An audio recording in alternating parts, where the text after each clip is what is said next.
बिहार में चाय वाले के पास मिला 1 करोड़ कैश, 2.25 किलो सोने चांदी के गहने। अफसर खोज रहे सोर्स ऑफ इनकम। बिहार में एक चाय वाले के घर से 1.5 करोड़ नगद, सोना चांदी, 85 एटीएम और कई दस्तावेज बरामद हुए हैं। गोपालगंज के 2 भाई अभिषेक और आदित्य को इस मामले में गिरफ्तार किया गया है। गांव वाले हैरान हैं कि चाय बेचकर करोड़ों की संपत्ति कैसे जमा कर लिए। अब कई महकमा मिलकर मामले की जांच कर रहा है। एक चाय वाला क्या क्या नहीं कर सकता, मिसाल दी जाए तो देश का प्रधानमंत्री तक बन सकता है। डॉली ने चाय बेचकर इतना बड़ा सेलिब्रिटी हो गया कि अब सेलिब्रिटी भी उसके साथ फोटो खिंचाने की शौक रखती है। बिहार में एक चाय वाले के घर से इतने नोट मिले कि उससे गिनने के लिए 2 मशीनें मंगानी पड़ी। अब बड़े अफसर अपना माथा खपा रहे हैं कि आखिर चाय बेचकर गुजारा करने वाले अभिषेक और आदित्य नाम के इन 2 भाइयों के पास करोड़ों रुपए कहां से आए।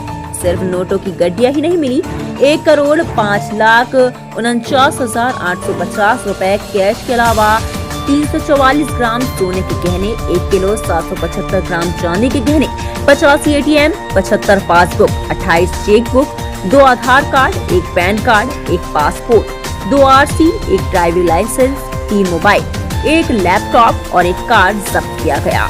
दरअसल गोपालगंज पुलिस को सूचना मिली थी कि थावे के कबिलासपुर पंचायत के अमेठी खुर्द गांव में एक घर में करोड़ों रुपए छुपा कर रखे हुए हैं। इसी सूचना के आधार पर सदर एसडीओपी के नेतृत्व में अमेठी खुर्द गांव में संतोष प्रसाद के घर में छापेमारी शुरू की गई। छापेमारी में पुलिस ने एक ट्रंक में रखे करोड़ों रुपए कैश के अलावा करोड़ों रुपए के सोने और चांदी के गहने भी बरामद किए, जिसमें 1,05,49,750 रुपए नगद बरामद किए गए। इसके अलावा 344 ग्राम सोने के गहने, 1 किलो 750 ग्राम चांदी के गहने, 85 ATM card, 75 passbook, 28 chequebook, 2 Aadhaar card, 1 PAN card, 1 passport, 2 RC, 1 driving licence, 3 mobile, 1 laptop और 1 चार्जर भी मिला। गोपालगंज पुलिस के मुताबिक चाय दुकान के मालिक संतोष प्रसाद के बेटे अभिषेक कुमार और आदित्य कुमार लंबे समय से साइबर अपराध के नेटवर्क से जुड़े हुए थे। बैंक स्टाफ से मिली भगत कर खातेदारों के डिटेल्स की खरीदी बिक्री की जाती थी, जिसके बदले में ये लोग बैंक कर्मियों को मोटी रकम देते थे। फिर इस बैंक खातों को टेलीग्राम और अन्य सोशल मीडिया नेटवर्क के माध्यम से ऑनलाइन सट्टा खेलने वाले अपने साथी अपराधियों को बेचे जाते थे। फिर उसके बदले ये ऑनलाइन गेमिंग कंपनियों से मोटी रकम लेते थे। पुलिस के मुताबिक इनके अधिकतर तार बंगलुरु और रांची से जुड़े हैं। ऑनलाइन सट्टेबाज ज्यादातर बंगलुरु और रांची में बैठे होते हैं। उनके खातेदारों की डिटेल्स भेजे जाते हैं। अभिषेक कुमार और आदित्य कुमार को पुलिस ने न्यायिक हिरासत में जहां जेल भेज दिया है, वहीं अब आर्थिक अपराध इकाई और इनकम टैक्स डिपार्टमेंट ने भी इस मामले की पड़ताल शुरू कर दी है। जैसे ही गांव में इस बात की जानकारी मिली कि किसी टी स्टॉल या चाय की टपरी वाले के घर से करोड़ों रुपए बरामद हुए हैं, पहले तो किसी को यकीन ही नहीं हुआ। अब इस मामले में रोजाना नए खुलासे से गांव के लोग भी हैरान हैं। रात में थावे पुलिस टीम को सूचना मिली थी कि किसी संदिग्ध युवक के घर पे काफी मात्रा में रुपए रखे हुए, छिपा के रखे हुए हैं। इस संबंध में के द्वारा छापेमारी की गई। विधिवत वहां पे अपने जमा तलाशी देते हुए छापेमारी की गई। इस क्रम में काफी मात्रा में पैसे एवं ज्वेलरी एवं कुछ एटीएम कार्ड, पासबुक इत्यादि बरामद हुए। कितनी गिरफ्तारियां हुई हैं? इसमें 2 गिरफ्तारियां हुई हैं। कितने पैसे जब्त हुए? टोटल कितने कैश बरामद हुए? इसमें टोटल जो कैश जब्त हुआ है उसका वैल्यू है 1,05,49,850 रुपए। अच्छा, इसमें जो है ये कैसे काम करता था, पैसे कहाँ से आए थे?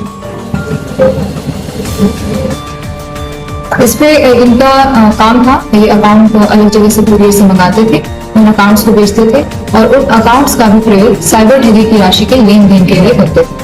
एटीएम भी मिला है इनके पास से करीब 85 एटीएम कार्ड मिला है, 75 पासबुक मिला है, 28 chequebook, 2 Aadhaar card, 1 PAN card, 1 passport, 2 RC, 1 driving licence, 3 mobile phone, 2 laptop और 1 कार को जब्त किया गया। ये रहते कहाँ थे, करते क्या थे? ये अभी जो इनमें से 2 लोगों की गिरफ्तारी हुई है। एक व्यक्ति यहीं पे रहता था और यहाँ पर उनकी दुकान है, और एक व्यक्ति दुबई में काम करते थे और यहाँ से क्या चीज का दुकान था? इनके द्वारा जो बताया गया, एक चाय की दुकान। तो क्या हवाला से जुड़े भी मामले हैं क्या इसमें? अभी इस विषय पे अनुसंधान हो रहा क्या चुनाव से को बाधा पहुंचाने के लिए पैसा नहीं आया था? है। इस संबंध में अभी कोई पुष्टि नहीं हो पाई। विदेशी करेंसी भी जब्त हुई। विदेशी करेंसी भी जब्त हुई है, उसके करीब 79 विदेशी करेंसी में जब्त हुई। तो चुनाव से संबंधित तो इसमें कोई मामला चुनाव से संबंधित अभी कोई जानकारी इसमें नहीं आई है, पर उस पे अनुसंधान किया जाएगा। आगे भी कोई कार्रवाई हो रही है इसमें? आगे बिल्कुल कार्रवाई होगी, उस पर बैकवर्ड और फॉरवर्ड लिंकेज पे काम किया जाएगा। सभी अकाउंट्स को ध्यान में रखते हुए उस पे एस्टैब्लिश किया जाएगा कि और किन किन लोगों से जुड़े हो। अच्छा, ज्यादातर जो अकाउंट है कहाँ के पाए गए हैं? ज्यादातर अकाउंट यहाँ बैंगलोर के पाए गए हैं और भी विभिन्न राज्यों के भी अकाउंट है। क्या इन लोगों पे पहले भी सर्वर का फ्रॉड का केस हुआ है? अभी तक इन पर कोई आपराधिक इतिहास नहीं मिला है, उसमें जांच किया जाएगा।